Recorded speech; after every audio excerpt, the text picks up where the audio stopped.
Kung hindi ka namin makukuha sa santong pakiusapan, di daanin na lang natin dyan sa santong bakbakan. Tol, maganda ka. Tatapusin natin yung mangkukulam na yan. Sige, tol. Akala nyo ba kaya niyo ako? Mga hunghang na albularyo! Hindi nyo kayang isang tulad ko! Story.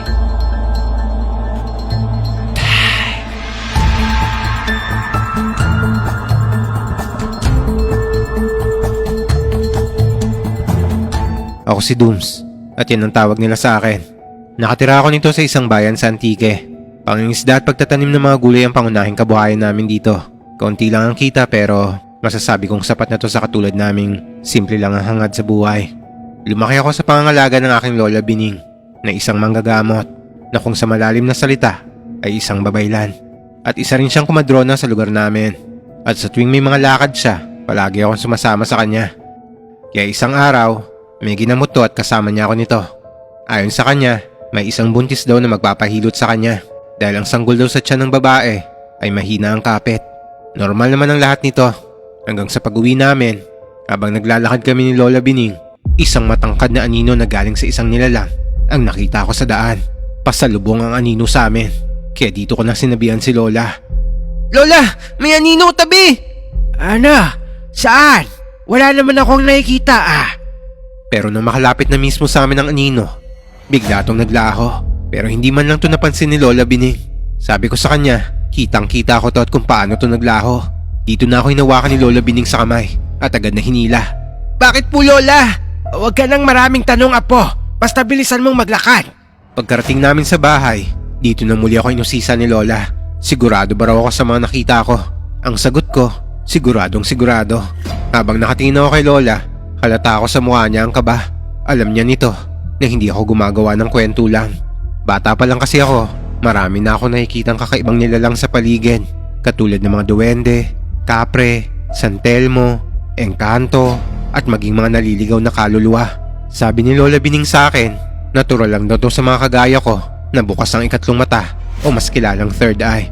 Pero makalipas ang ilang taon, nagpa siya akong ipasara kay Lola Bining ang third eye ko. Ayoko rin naman kasing manahin sa kanyang pagiging manggagamot niya. Pero hindi niya ako tinutulan sa gusto kong mangyari. Kaya sinara niya ang third eye ko. Simula nang masara na to, wala na ako nararamdaman o nakikita sa paligid ko. Pero binigyan pa rin ako ni Lola ng salitang orasyon kahit ayokong maging manggagamot at tulad niya. At nagulat siya nang mapagana ko to. Matapos to, naging bihasa na ako sa panghihilot at sa ibang bagay din na alam niya. Dito ko lang nalaman na may nakatagong bertud pala sa katawan ko. Hindi mo na matatakasan ang kapalaran mo, Apo. Langit na mismo ang pumili na manahin mo tong panggagamot. Wala ka nang magagawa kahit ayaw mo pa. Nang sabihin niya to sa akin, alam kong wala na akong takas sa pamanang ipinagkaloob ng Diyos sa akin. Kaya niyakap ko na lang to at tinanggap na lang ang kapalaran ko. Makalipas lang ang ilang taon, mula nang matuklasan at matutunan ko ang lahat, pumanaw ang Lola Bining ko.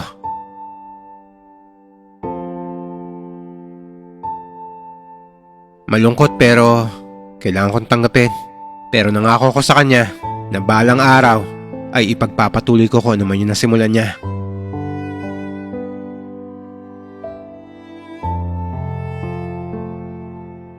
Hanggang umalis ako sa bayang sinilangan ko at pumunta ako sa Manila para makipagsapalaran. Dito ko na rin nakilala ang naging asawa ko. Hanggang taong 2020, kasagsagan ng COVID nito. Lockdown.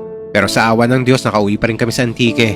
At dito rin sa taon na to, nagkaroon kami ng asawa ko ng anak. Dito ko na rin sinimulan ang iniwang trabaho ni Lola. At dito na rin kusang nagbukas ulit ang third eye ko. Bilang galang at ganti na rin sa kabutihan sa akin ni Lola, ay sumunod ako sa yapak niya. Makaraan ng ilang buwan, umuwi ang asawa ko kasama ang anak namin sa lugar nila sa Samar. Naiwan naman ako sa bahay kung saan kami dati nakatira ni Lola Bining. Dito na ako sumama-sama sa pinsan ko na isa ring manggagamot. Kilala to sa lugar namin lalo na sa Facebook. Santalfon ang tawag nila sa kanya. Siya ang gumabay sa akin kung paano papalawakin ang kakayahan kong manggamot. Nang matuto na ako ng kaunti sa kanya, nagdesisyon akong sumunod sa Samar kung nasaan ang asawa at anak ko. Pagdating ko sa Samar, sinalubong naman ako ng asawa ko kasama ang nanay nitong may kapansanan. Hirap tong maglakad nang makita ko to. Kaya sinabi ko sa kanya na baka pwede kong subukan siyang gamutin.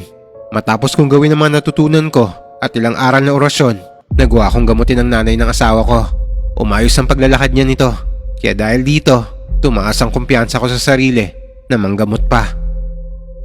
Araw at gabi ako nagdadasal para linisin ang aking sarili dahil kailangan maging malinis ang puso mo para makatulong ka sa iba.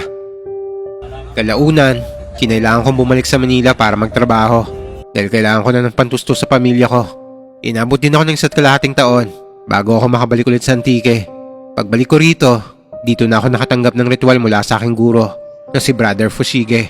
Isang tanyag na manggagamot din dito sa Antique. Lahat ng nalalaman nito ay itinuro nito sa akin. Tol, kailangan mong basahin at alamin ang mga history ng ating mga pinuno. Inabot niya nito sa akin ng makapal na libro. Dito nakapaloob ang iba't ibang ritual at mga dasal pangontra sa mga uri ng mga sumpa o kahit anong sakit. Nang ibigay niya sa akin to, hindi ako tumigil na basahin at aralin ng mga to. Hanggang isang araw ay may naging pasyente kami, isang babae. Kinulam daw to. Agad naman kami nagmadali para pumunta sa kanila. Sa daan pa lang, ramdam na namin ang aura ng kalaban. Sinisikap nitong huwag kaming tumuloy para gamutin ang babae. Kaya dahil dito, nagkasubukan kami ng lakas. Hindi kami nagpasindak sa kanya. Umusal kami ng mga dasal at tigal po ng babangga sa mga binabato niyang ritual sa amin. Dahil dito, nagawa naming makapagpatuloy. Pagkarating namin sa bahay ng pasyente, dito na ako inutusan ni Brother Fushige na bakuran ko raw ang ritual ng paligid ng bahay bago kami pumasok sa loob. Matapos ko magawa ang pagritual sa paligid ng bahay, kinausap na ako ni Brother Fushige. Ikaw na magtawas at magtawag ng mangkukulam na yan, Tol. Dito lang ako sa likod mo. Ako ang gagabay sa'yo. Sige tol, ako nang bahala rito. Dito ako nilapitan ng babaeng pasyente. Kaawa-awa ang lagay nito. Nakadilat ang mga mata pero hindi nakakakita. Para siyang nasisiraan ng bait. Ayon sa pamilya nito, may gumamot na raw dito pero walang nagawa sa lakas ng mangkukulam na kumulam sa kanya. At dito rin namin nalaman na may lahi palang aswang ang mangkukulam na yon. Babaeng mangkukulam pala ang gumawa sa kanya nito tol eh. Humanda siya sa atin. Tapos sa ngayon. Sige, Tol. Pasampahin mo na yung demonyo na yan sa katawan ng babae. Nang umusal na ako ng ritual, dito na pumasok sa katawan ng pasyente ang mangkukulam. Sinimulan na namin ang proseso. Napaihi sa suot nitong diaper ang babae sa sakit. Kalunos-lunos ang sinapit nito sa mangkukulam. Bakit mo binigyan ng sakit to? Sumagot ka! Hindi kami nagkaintindihan ng babaeng yan! Dahil lang doon, ang babaw naman ang dahilan mo. Halos patayin mo na to. Nagulat kami sa naging sagot ng mangkukulam. Sabi niya, basta raw. Ayaw niya raw sa pagkatao ng babaeng to at dapat lang daw tong paslangin.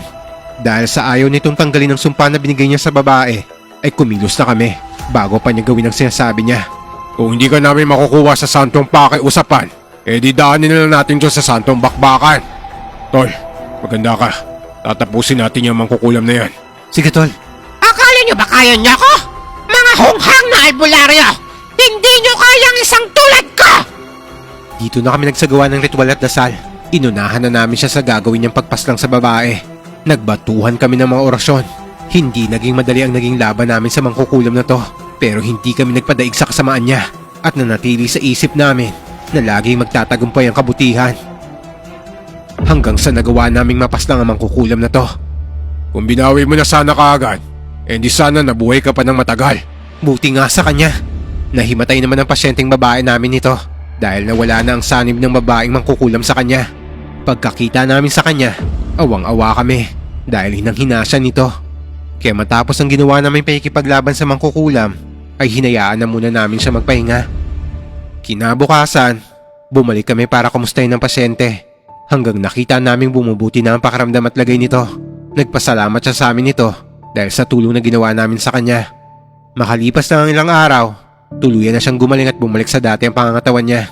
Pero hindi pa rito natatapos ang laban dahil ang mga angkan ng mangkukulam na yon ay sumugod sa bahay ni Brother Fushige. Pero hindi to pisikal na labanan, kundi espiritual na bakbakan. Natutulog kami nito sa bahay ni Brother Fushige. Nang magising ang mga espiritu naming dalawa, may kakayahan kami maglakbay gamit ang astral projection o di kaya sa pamamagitan ng espiritu. Dito namin nakita na maraming nakapaligid na espiritu sa bahay ni Brother Fushige at ito ang mga angkan ng mga mangkukulam. Maganda ka, Doms. Mukhang matinding bakbakan to. Sige tol, nakahanda na ako. Dito na kami nagtagisan ng lakas sa pamamagitan ng mga orasyon at dasal. Dahil hindi nila basta-basta mapapasok ang bahay ni Brother Fushige dahil sa orasyong protection nito. Dito ko na rin nakita ang mga gabay ni Brother Fushige. Sobrang dami nila at ang lalakas ng mga to. Dito ko na rin nakita yung gabay ko. Ngunit hindi to sapat kung mag-isa lang akong lalaban sa mga angkan na mangkukulam. Mabuti na lang ay nandito rin si Brother Fushige nito. Kaya naglaban na kami sa pamamagitan ng spiritual. Hindi nakikita to ng normal na tao. Tanging ang may mga nakabukas lang na third eye ang makakakita nito. Kahit wala kang nakikitang naglalaban sa paligid mo, ramdam at amoy mo naman ang malinsangang presensya sa paligid. Patunay lang to na may bakbakang nagaganap. Hanggang nakita ko si Brother Fushige at ang mga gabay nitong elemento na umusal ng kidlat ng kalangitan at tumama sa mga kalaban to. Ang lahat ng tinamaan nito ay nasunog at naging abo. At dito na natapos ang laban sa pagitan ng angkan ng mga mangkukulam at laban sa aming dalawang albularyo. Hindi ko nababanggitin dito ang iba pang detalye sa kung paano kami nakipaglaban pa. Mahigpit kasi itong ipinagbabawal. Mahirap na at baka may makatunog pang kalaban at kontrahin kami. Natapos din. Sobrang lakas niyo kasi, maestro. Tandaan mo, tol. Walang nananalong masama sa may mabuting puso at hangarin. Hanggat malinis ang puso mo, hindi yan matatalo ng kahit anong kasamaan sa mundo. Dumaan ang ilang araw, heto na naman kami at may laban na naman kaming pupuntahan. Pero sa isang lugar to sa Iloilo na ganap dahil taga roon yung gagamutin namin. Sa lugar ko ding to nakilala si Brother Ryan na isa ring baguhan na albularyo na tulad ko at estudyante rin siya ni Brother Fushige. Palis pa lang kami ni Brother Fushige nito at ramdam na namin yung presensya ng kalaban. Mukhang gumagawa to ng hakbang para kontrahin yung kapangyarihan namin. Alam kasi nito na papunta kami sa lugar nila at ng mga oras na to, nakasakay kami sa van pampasahero. Nang malapit na kami sa lugar, biglang may tumusok sa dibdib ko. Parang may bumaon na matulis na bagay dito. Biglang nandilim yung paningin ko nito. Anong nangyari sa'yo, tol? Sobrang sakit ng dibdib ko. May nararamdaman ako. Alawas sila. Akala ko nito katapusan ko na. Kinapausal ako ng dasal. Sabi ko sa Panginoon, kung hanggang dito na lang ako, tatanggapin ko. At siya nang bahala sa akin.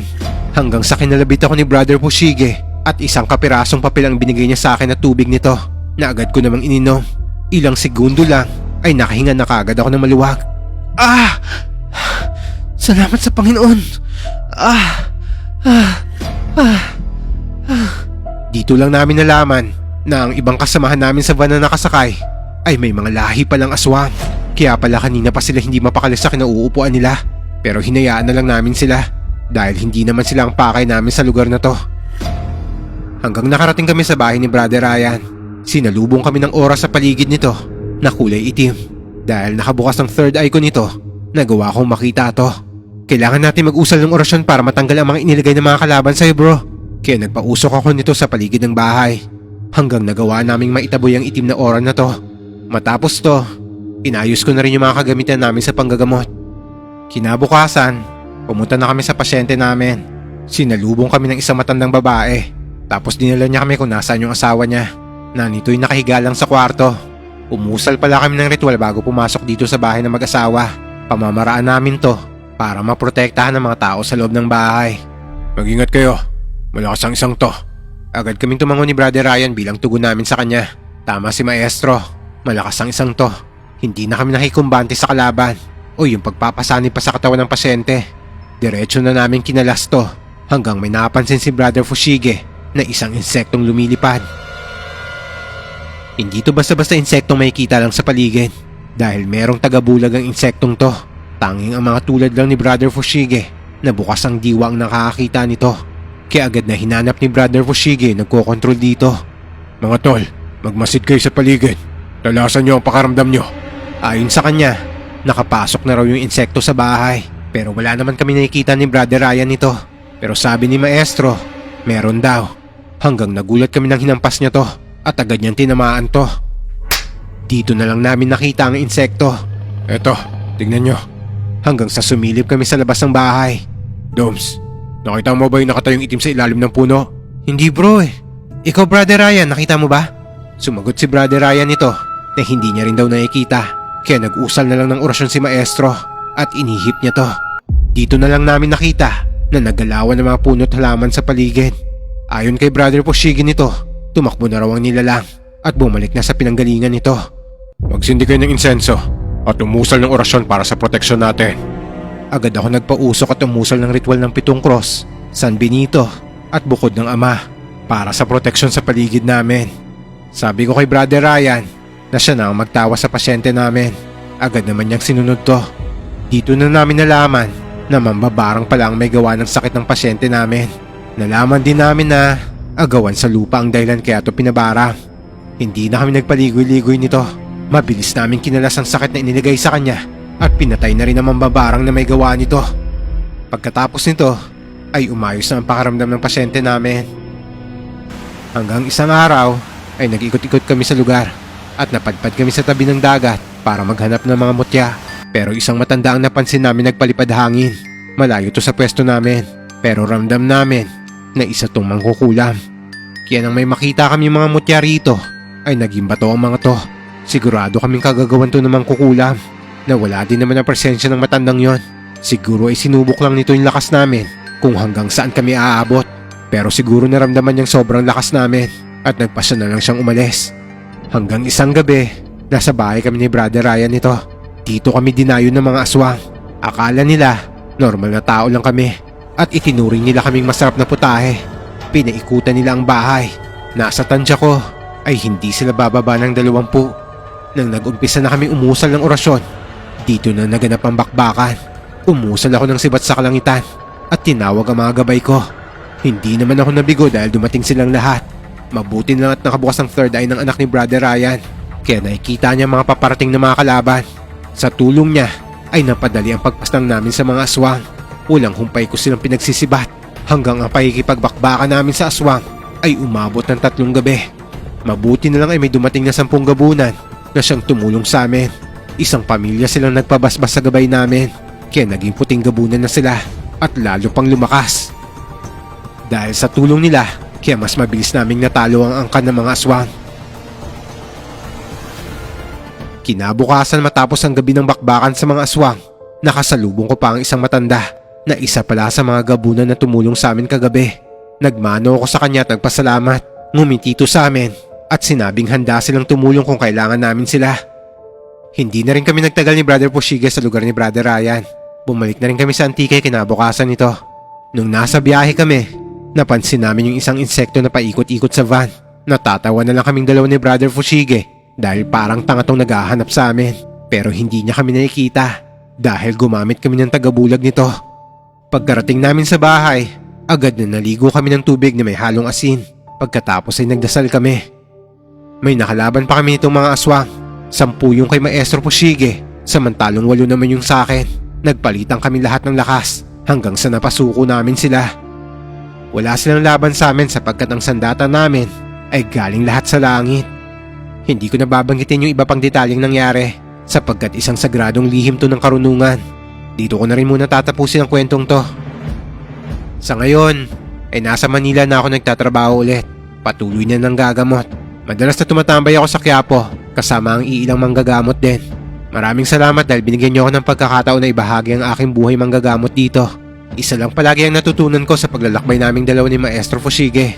Hanggat may malinis at mabuti kang puso, palagi kang mananalo, palagi kang magwawagi. Ako ulit si Dooms at ito ang kwento ng paglalakbay naming dalawang albularyo.